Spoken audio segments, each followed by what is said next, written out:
So what's up? Magandang gabi sa inyong lahat mga kamanok. So once again, this is PJ Vergara. So dun sa ating last na in-upload, meron po dong nag-comment. Okay, so make a shoutout natin si Ricardo Viter. Ayan, so Sir Ricardo Viter, ito yung katanungan mo. Idol, ano po ba ang mabisang gamot sa halak at pisik ayaw gumaling sa Premoxil tablet? Okay? So pagdating sa halak at pisik, meron po tayong dalawang option. Okay? Meron po akong i-recommend sa inyo na dalawang antibiotic na talagang yan po ang palagi kong ginagamit, ibinibigay kung sakaling sila ay nagkakapisik, halak at sipon. Okay? So actually, lahat naman ng antibiotic maganda po pwede. Pero ito nga lang po talaga ang aking nakasanayan. Okay? So bago po natin 'to simulan, bago ko po ipaliwanag sa inyo mga dapat nyong gawin para mas maging effective, para mas maging maayos, para mas gumaling kaagad yung mga alaga ninyo, huwag niyo muna sana kalimutan na mag-subscribe, mag-like, at syempre mag-comment dito kung may mga katanungan kayong gustong malaman tungkol sa pagmamanok. Okay? Kung napindot nyo na po yan mga kamanok, maraming salamat. At simulan na po natin ang ating topic ngayon na sasagutin. So, pagdating po sa halak, pisik at sipon, alamin muna natin kung saan po natin nakukuha to. Okay? So, ang halak, ang pisik po, yan po ay nagsimula po lahat sa pagkakaroon nila ng sipon. So, bumaba po ang kanilang protection sa kanilang katawan. Kung lalo na kung wala silang vaccine, so pag lumamig, umulan, uminit ang panahon, nagkakaroon po talaga, prone po sa pagkakaroon ng sipon. Yung sipon po mga kamanok, kung tayo po ay hindi masyadong nakakapag-monitor ng ating mga alaga, so pag yan po ay napabayaan, tumagal po yun ng isang linggo, so dyan na po makikita, dyan nyo na po makikita yung inyong mga alaga na nababasa na po yung kilikili. Okay, so pag po nabasa na yung kilikili ng inyong mga alaga at talagang basang-basa dahil sa sipon, ibig sabihin, napabayaan po yung manok. So katagalan po, pag hindi po nagamot, nagkakaroon po sila ng halak. Mapapansin nyo po, magkakaroon na po ng tunog o ng whistle, pagsipol sa kanilang dibdib at saka sa kanilang likuran. So pag ganun po mga kamanok, tumutunog na po yung likod at saka yung dibdib, possible may halak na po yung inyong mga alaga. May plema na po sa loob ng kanyang respiratory. Okay? So may plema. At pag may plema po yun, mas mahirap po itong gamutin kumpara sa simpleng sipon lamang. Ang sipon kasi mga kamanok, sa ilong lang po muna yan eh. Sa ilong lang po, tuturo po sa kanilang ilong yung liquid o yung sipon. So pag inyo po yung nakita at nabigyan nyo po ng ilang pirasong antibiotic, halimbawa 3 days po, okay na po yun, wala na po yun. Pero kung yan po ay magtatagal nga po, yung simpleng sipon, mapupunta po yun sa halak. Minsan, nawawala yung sipon, yung halak naman, ang inyo na lang mapapansin. So pagka ganun, medyo may hassle po yun. So hindi naman sinabing pagka napabayaan yung sipon at nagkahalak, hindi na po ito magagamot. So meron po tayong proseso tungkol dyan. Ito po mga kamanok, take a look at this thing. Pakinggan niyo po ako. Ang halak po, yan po ay plemang nakakapit sa kanilang lalamunan hanggang doon sa pinaka-Adam's apple ng manok. Yan po kasi dalawang butas eh. Yung pinaka-Adam's apple na pasukan ng pagkain at yung isa naman parang sa breathing naman yon. Okay, so yung pong isang Adam's apple, yun po ang inyong titingnan. Titingnan nyo po kasi nandoon po nagbabara yung malagkit na laway. Yung malagkit na laway na yon, yun po ang nagiging cause kung bakit tumutunog yung kanilang mga dibdib at saka yung kanilang likuran. Okay? So, kailangan nyo po yung i-push palabas. Na-push po yun palabas. Dahan-dahan lang po. Pag na-push nyo po yun, makikita nyo po may butas po yun. So, doon po sumisinga yung manok. Yung laway ng manok. Pero yun po ay napakalagkit. Plema po yun. So, kailangan po natin mga kamanok ng Bactidol, cotton buds, at saka bulak. So, atin po yung lilinisin. Alisin po natin yung malapot na laway. Hindi po yun kayang ilabas on their own ng ating mga alagang mga manok. Kaya kailangan po ng ating guidance para yun po ay ating linisin.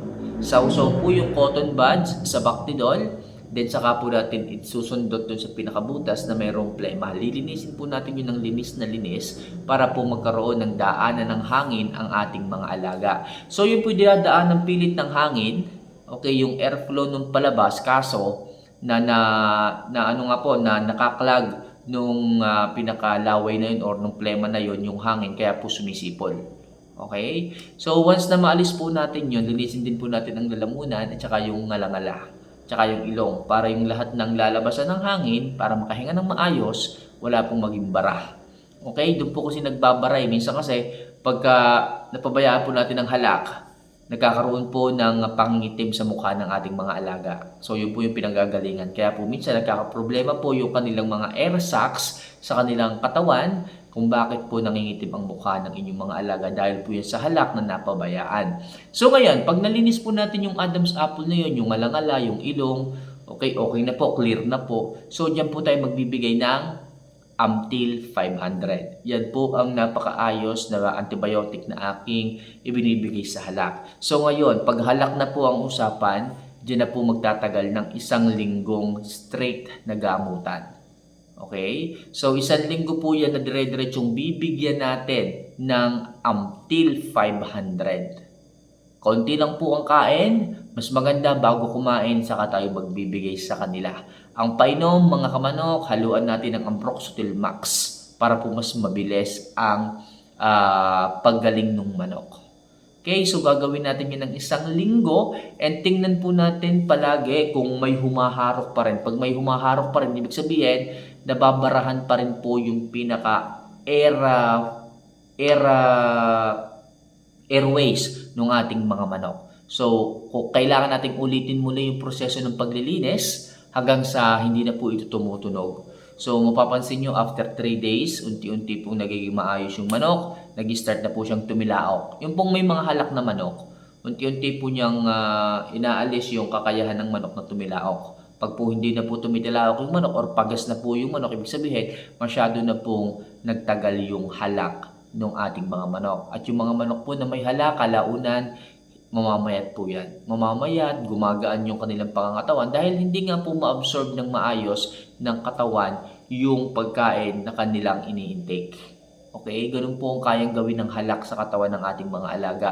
Mamamayat po ang mga yan, masakit ng ulo, matamlay, hindi po masyadong kumain, tapos basa po ang kilikili, magaan po ang kanilang timbang, okay, lagi lang po silang tulog. So, lagi lang pong nakahalukip-kip yung kanilang ulo sa kanilang pakpak.